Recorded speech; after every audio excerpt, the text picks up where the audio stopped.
Hey everyone, this is Megan from I Dream of Hoops, and I wanted to teach you how to make a non-perfect circle more perfect. So the first thing you want to do is disconnect your hula hoop, then gently step on it,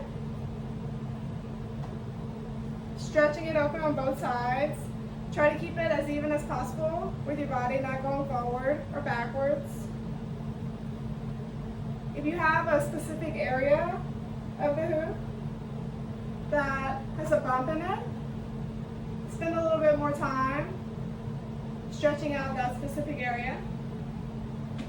Now we're going to go all the way on the other side. What this does is gives the hoop more room to become a perfect circle.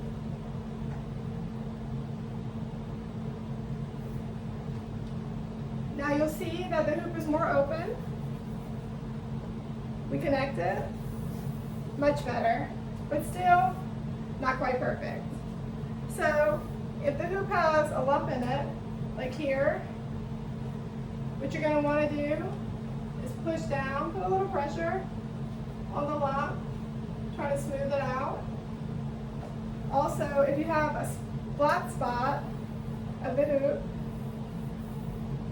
like right here,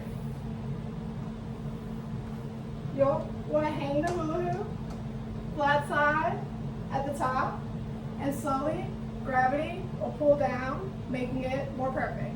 Hope this helps.